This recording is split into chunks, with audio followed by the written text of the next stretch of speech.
So what up, good day sa inyo mga kalapatids. Bale, Monday ngayon, kaya tara samahan nyo ako. Magpapakain tayo ng ating mga alagang ibon. So ayan, tara, ready lang natin. Let's go. Bale, isa't kalating takal sila ngayong umaga.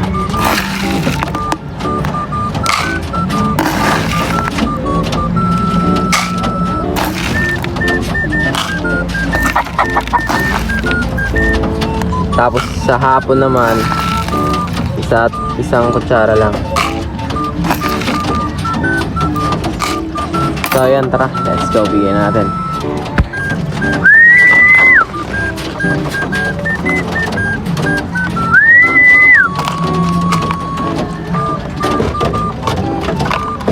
Kailangan ng kain dyan. Sensya nyo na at na-late ako ng ang gising.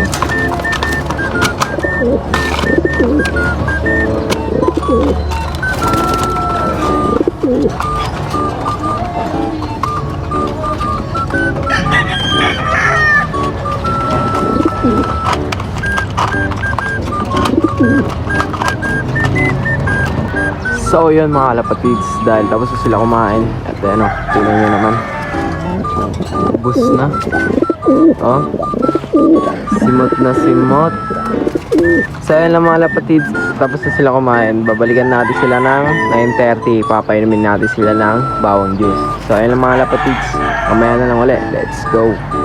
So yun mga kalapatids, tapos na natin mediktik yung bawang. Kaya tara, lalagyan natin sa tubig. Ihalo lang natin yan. Tapos antayin lang natin yan mga ilang minutes na mag-combine yung water at saka yung garlic. So yun lang, let's go. At na-ready na natin ang kanilang garlic water. Shake lang natin ito mga kalapatids para mag-combine yung water at saka yung tubig. At nandito na tayo sa ating mga alagang ibon. Kaya tara, samahan nyo ako. Papainumin na natin sila ng garlic water. Let's go. Talaga favorite na nila yung garlic water kasi alam na nila kapag Monday talaga magbibigay tayo niyan.